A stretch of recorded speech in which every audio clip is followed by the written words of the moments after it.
Three common problems that you can expect when you buy yourself an E90 BMW with either the N46 or the N52 engine. The N46 is a naturally aspirated 4-cylinder engine found in these models if you get like the 318 or the 320i. The one that we're currently sitting in right now is a 320i, so it has the N46 engine. But there's also the N52 engine, which is a naturally aspirated 6-cylinder engine, and this one is found in models like the 325i, the 328i, and the 330i. So let's take a look at some of the common problems that you're going to face when you come across these two engines in the BMW format. And if you're trying to buy one of these BMWs, we have this unit available right now. But for this video, let's talk about some of the common problems that you can find if you decide to buy yourself either of these BMW models with either the N46 or the N52 engine. As some of you may have guessed, the first thing that you're going to face when it comes to these engines are some oil leaks.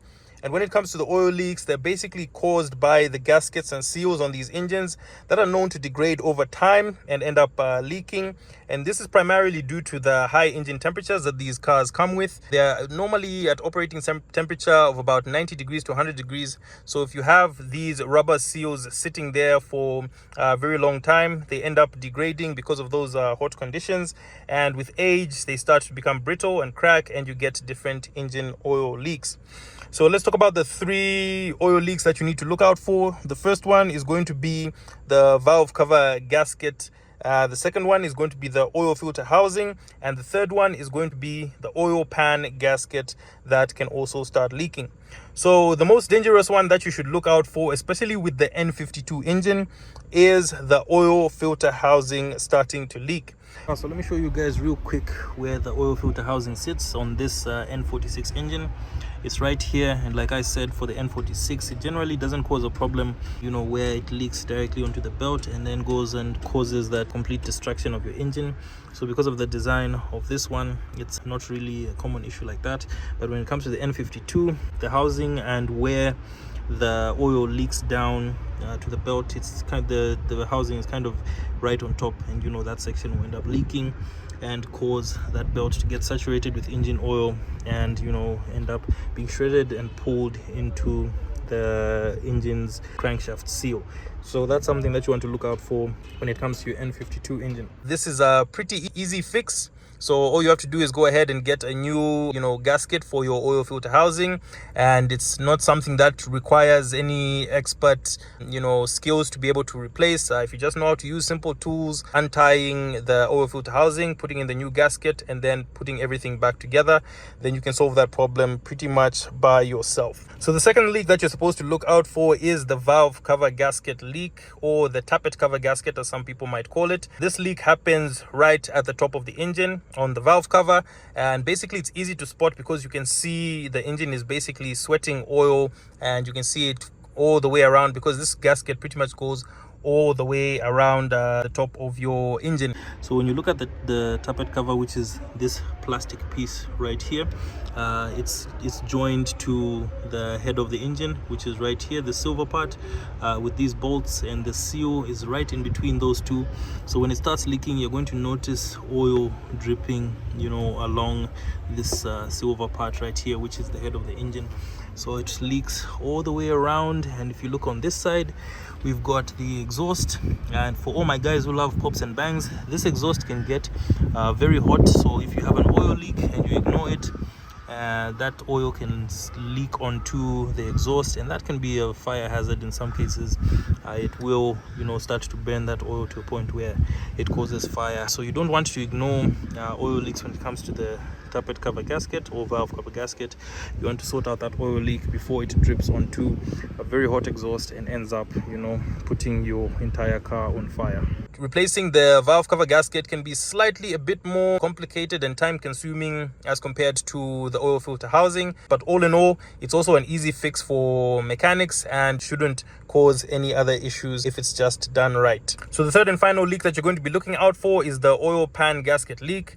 The oil pan gasket is right at the bottom. This is basically the final point where your engine oil sits, and obviously you should get that done as well. So when it comes to these different gaskets or seals that I've spoken about, whether it's the oil filter housing, the valve cover gasket, or the oil pan gasket, it is advised that you just change these all at once. If you have some money that you can set aside, so you can get all those gaskets sorted out, so that you future proof your car and know that you can drive it without experiencing any of those problems. So the second thing that commonly fails on these engines, whether it's the N46 or the N52, is the Valvetronic system.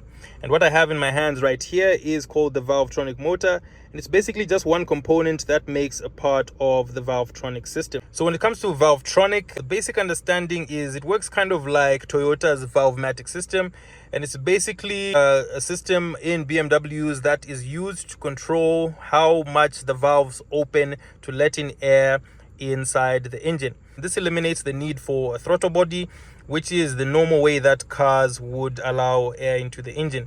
So what are some of the symptoms that you're going to look out for when you have a problem with the Valvematic system? The first thing you're going to notice is if your car is stalling. So that's basically your car just randomly goes off.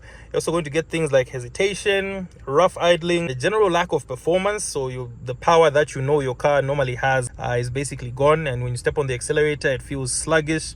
It's not giving you the power that you normally get from it.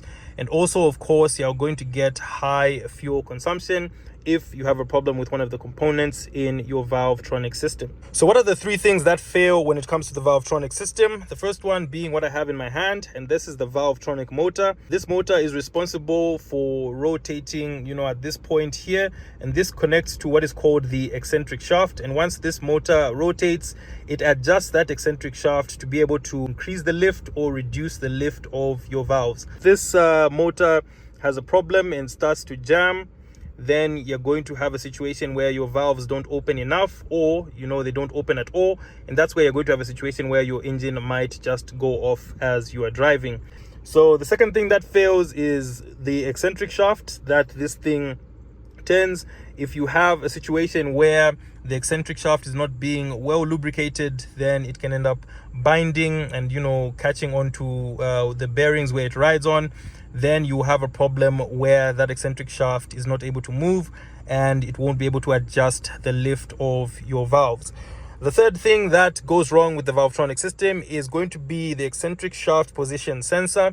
And basically that's a sensor that looks at the position of the eccentric shaft. So as this motor is moving the eccentric shaft, the ECU, or the computer box, is reading from the sensor to see where the position is.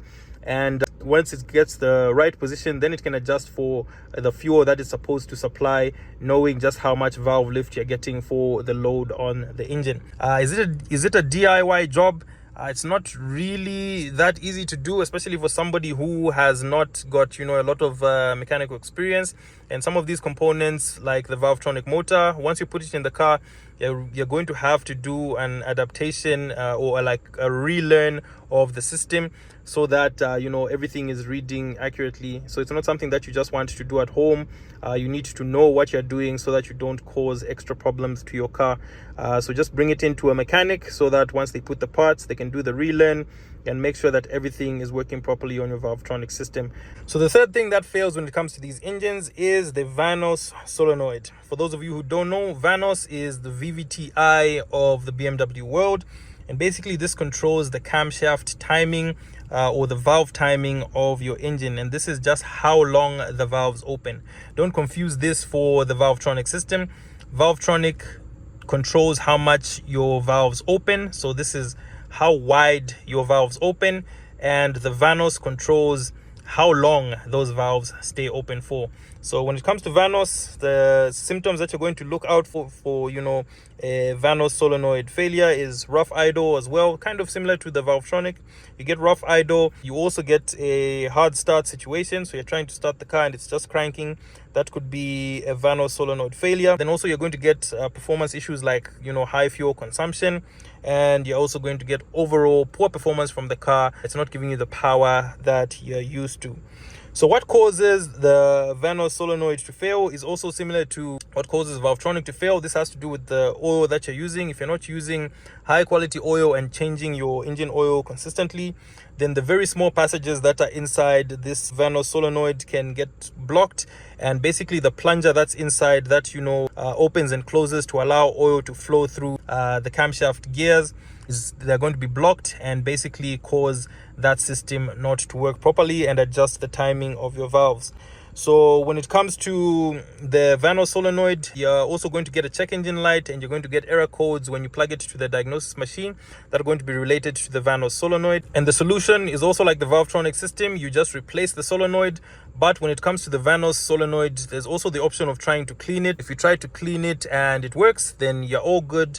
But in some cases, that thing could be completely stuck or just completely worn out. Then you have to just replace it, and your car should be in tip-top shape once you get that done. All right, guys, so there you have it. We've looked at the 3 common issues that you can get when you buy yourself a BMW E90 with the N46 or the N52 engine. Do you own a BMW with any of these engines? Let us know in the comment section what has been your experience. And of course, if you are facing any of these problems, whether it's oil leaks, the Valvetronic system, or the Vanos solenoid, you can definitely bring your car down here to Z-Gear HQ, which is TuneX Automotive. We work on these cars all the time. That's why I even have parts like the Valvetronic motor just laying around here at the workshop so that I can make explainer videos for you guys like this. We see these cars here all the time. So if you have any of these issues, bring your car down here. We've got expert mechanics who know what they're doing, and we can get your car back on the road, giving you the best fuel consumption and the best performance. And of course, if you want to buy or sell your BMW E90, then definitely come through here. We also have our dealership where you can have a look at some other units if you're interested in other cars, and we are going to give you the best deal on your E90 BMW. Other than that, let me know your questions in the comment section. I'm active there. And also, if you guys have any other ideas for cars that I should cover and let you know the common issues, then let me know so I can make it easier for you when you go out and buy yourself a car, so that you know exactly what you're getting yourself into. Other than that, thank you so much guys for watching, and I will see you on the next one. Take care and drive safe.